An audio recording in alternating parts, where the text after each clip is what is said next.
Would you like people to come into your garden and go, wow, when they see your borders? I mean, do you think that herbaceous borders like these belong in grand country houses where there are teams of professional gardeners and a big budget for plants? This is Paul and Frances Moskovits' garden, and it's 125 feet long by 65 feet wide. That's about 38 by 19 metres. And Frances propagates most of the plants or grows them from seed herself. And she's going to share her tips with us on how to get this kind of border that has an amazing wow factor. This isn't a low maintenance border, it's a wow factor border, and it's really important to recognise the difference between the two. Frances doesn't have any horticultural qualifications, and the things that she does to look after this border aren't difficult, but she does spend time and effort both thinking about it and doing things. I also talk quite often about finding your own gardening style. And this is a particular kind of gardening style, because if you love your garden and you love gardening, then giving a border extra care and attention so that you can have a real wow factor is often very worthwhile. I don't think I could ever achieve the levels of perfection seen in this border, but actually I've learned a lot from Frances's tips, and I think you will too. She and Paul run the local garden club, which is called the Painters Forstall Gardening Club. And they also open their garden twice a year for the National Garden Scheme, and they visit other gardens, and I'll put links for that in the description below. So Frances, how have you created this border? Well, it's been years of sort of getting things together in my head, and I really wanted a beautiful mixed border. So it literally has taken years of practice with lots of propagation, trying out different plants, and probably most importantly getting a lot of inspiration from other gardens, but my main inspiration has been Great Dixter. Absolutely love it, and when we get chance we will try and nip along there once or twice a year, and then we come home and we're just inspired. So that really has been the inspiration, and for the last 2 or 3 years, maybe 3 or 4 years actually, we've sort of had the border more or less as we like it. It takes a lot of time, a lot of patience, and a lot of manure. That's the most important thing, compost of all types. So a nice mix of compost, lovely range of plants, and I love to mix the herbaceous perennials. It's actually quite easy now because the herbaceous perennials obviously die away and then magically reappear, usually just after the spring bulbs, because we have a few spring bulbs in the border. And then we clear away all the detritus that's sort of no longer really going to help the border, and start to think about how the perennials are coming along. Then I usually have done plenty of propagating. I start to propagate things now for next year, and then lots of sowing of seeds, annuals, biennials obviously, and then mix in whatever I've got into the border, and usually plenty of it. For me, the secret is to put plenty in the border so there's no weeding. Could you just run through how you do the compost? We get a mix of compost. We have a friendly farmer where we get some really lovely old, well-rotted cow manure from an old cow yard, which takes a bit of work because it's out on the marsh and we have to drive out there and take all our bags and we fill it up and do several trips. But we get cow manure. We use organic horse manure that's usually been steam treated, so there are a few weeds in it, and then mushroom compost, and any old pots of compost go on there, just so that will help to keep the moisture in the summer. But basically anything we can get our hands on, and plenty of it. So how much compost do you put in the borders? A foot, 2 feet thick, literally. So if I get a bag, a very, very heavy bag of our own collected compost, also we have our own compost heap here mixed in, but if we get a bag of really well rotted steam treated horse compost or anything like that, then one of those heavy, really heavy bags will go on just one phlox plant. And I don't spread it out. It goes in a lump on top of it before it starts to come through the ground. In the autumn, I'll try and do it then as well as in the spring. And then the birds during the winter will actually flatten it out, take all the bits out, enjoy themselves on the food, and the worms will do the rest. And the thing is, actually there are great big lumps of compost probably in there still, but you can't see it because it's actually covered in plants. So I think the thing to do is to be really heavy-handed on any organic material that you can get for the garden, any type of compost that suits your garden.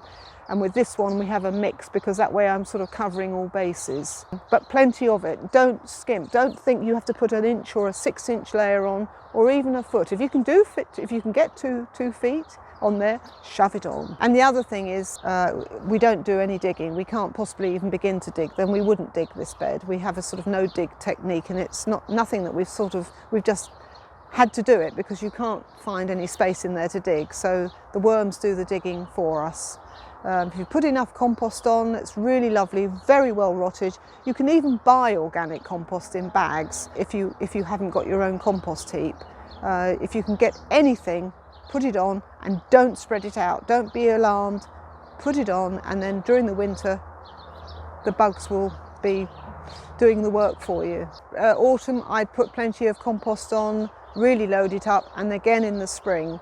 And the thing is that very possibly by the time you get to the spring, you're not quite sure, because the compost would have been probably morphed into the soil. Sometimes you're not quite sure where you've put it, literally, but don't worry about that, just put more on. That's the secret. And how do you plant up the borders? I would say always try and put more than one of your plants. For instance, if this year we have bergamot, which has been in the border now for about 2 or 3 years. And I'm never too sure whether or not it's going to come through the winter. I mean, it always has. Some people say it's a short-lived plant. It hasn't been yet, touch wood. So I always try and do plenty of cuttings just in case. And then in the spring, late spring, I will plant 2 or 3 more plants near to the bergamot that I'm hoping is going to pop up. So in fact, this year we've ended up with quite a bit, and I love that. Yes, I would say make sure you put plenty of plants in. If you have verbascums, put a couple fairly close to each other. They can, the perennial verbascums can get quite grand, but don't let that put you off, because they flower forever and you can deadhead them and they keep flowering. So you don't space plants out the way they advise on the labels. If it says needs to be 12 inches apart, you wouldn't necessarily take any notice of that. No, I don't have the spaces that they say on labels. I just make my own labels up, and I just put in whatever I can, wherever I can. And don't be frightened, because you can always cut them back. If they start to get a little bit thuggish, they're still going to be beautiful. They're not taking over the garden, but they may unbalance the border in the colour scheme. Then you can always just chop them down a bit. Then the other things will grow over them, and then they'll come up later on. A bit like a Chelsea chop, but not quite a Chelsea chop. You can sort of play with the border. It's a bit like a musical instrument. You can actually play with it, and it moves. It's a very easy way of getting lots of colour in the garden is put lots in. If it starts to look a bit unbalanced, just cut them underneath everything else. Everything else will crowd in, and then those things will come up later on. And then what's the next stage after that? Staking is very important. I've learnt from experience over many years, finally the penny dropped, that you really do need to stake things as early as you can. So some of our stakes actually stay in over the winter, because it's very difficult. If I miss a moment in the spring when it's vital that you need to put your staking in, you may actually damage one of the plants underground. So some of them stay in, but I use any stakes I can get my hands on, really, really good wrought iron types, which I was fortunate to buy, or we were fortunate to buy years ago. And they will go on forever, and they morph into because they're sort of rusty, they morph in, and they're very, very strong. They're not the ones, I wouldn't go and buy thin things because they bend. Also, a very friendly head gardener from a garden not that far from here at Belmont, Graham, said to go with hazel staking. So I've done some of that this year for the first time, put loads of stakes in, and then I usually have so many stakes you wouldn't believe it, but it's never enough. So this year it's been particularly windy, and I've had to sort of come up with a few inventions, lastminute.com sort of thing with hazel. But thank goodness I did put enough in, otherwise it would have been flattened a few weeks ago. So have you got any more other tips for anyone wanting a full, beautiful border like this? If you want your long border to really last, you should start deadheading as soon as you can, and deadhead the smallest flowers, if you can deadhead and be really patient, then I deadhead right really as soon as they start looking. I mean, I've been deadheading now, we're only in July, I've probably been deadheading for at least a month. Cosmos, I mean, some of my plants here have been, I planted them fairly early because we were in the NGS this weekend in July, so I had to really think about July the 11th and 12th, so I was aiming for the 11th and 12th for everything to be just right, and that meant getting things in quite early, taking a slight chance with some of the plants with late frost, but I actually grow and propagate most of my own plants, so I had plenty in reserve. So yes, you must deadhead. And also, although the plants get plenty of feed from the soil that they've been sort of enriched with, the soil's been enriched with all the compost that you put on in the winter and in the spring, I also do feed once or twice a week plants in the garden, certain plants like the salvia, black and blue, and the bergamots, with organic seaweed, liquid organic seaweed, just to give them a bit of a boost. Just a half feed, half strength, but that at least once a week. I decide on the extra boost with the extra feed because I deadhead regularly 2 or 3 times a day, and I look at them and I just know. You will know when your plants are looking slightly in need of something a little bit extra, because they may just be struggling to put out another flower. But if you study them and you love your plants, you'll know when they need a little bit extra. And if you're not too sure, then it's always best to give them a weak solution of feed. Best to underfeed than overfeed. And then if they take to that quite kindly, then you could give them another half strength feed in 2 or 3 days' time. And then you'll see them pop up again, or just look better. They look more vibrant. There's something about them you just recognise. If you want a really full long border, try not to worry too much about colour scheme. If you live in a stately home and you had lots of lovely spaces in the garden, then you can afford to do that. I mean, I used to try and do that. But actually, if you want a spectacularly beautiful border, which is going to give you that wow factor, then don't worry too much about your colour scheme. Just put it in. It was lovely being in the National Garden scheme because people were so complimentary, and I think genuinely so, because it was such a wow factor when they came round the corner. And it's because it's everything. You've got to put in everything. If you actually spread your colour scheme out, just shove everything in that you can, basically. You've got healthy plants that are being well fed, well looked after, then actually you'll have flowers and colour for a long time, and then things will just gently take over from another plant. How do you manage watering in a very full border like this? When you have a dry summer, or any of our summers here in the southeast, another really very, very good tip is, if you know it's going to rain, water your border beforehand. And I select plants in the border that need watering. I know when they need a bit of extra water. So I have a lovely long wand on the end of my hose which will reach certain plants, so I don't have to water the whole border. I'll just water certain plants, make sure they have plenty, and then they're much happier. And I like to water early in the morning, and also again in the evening if they look like they need a bit of a top up. And the other thing is that if it has rained, water the plants again.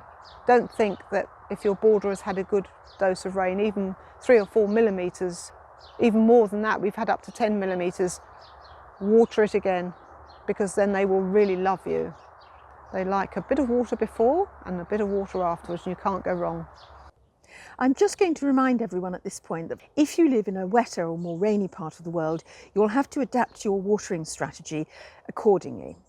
But the general point is a really interesting one, which is that if you have a very full border, that does mean it requires more water. And particularly some individual plants may require even more water than others. So it's something to bear in mind if you want this kind of a border, because I know many gardeners say that if a plant needs extra watering after its first couple of years, then it's not the right plant for their garden. And that is one gardening style. But this is a different gardening style, and this is a gardening style that goes for one full wow factor border, and that is going to require some extra watering, at least of individual plants.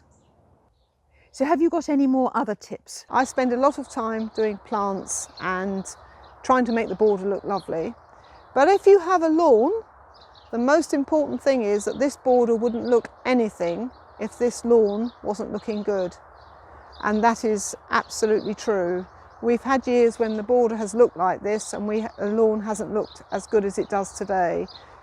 The border still looks lovely, but it doesn't look spectacular.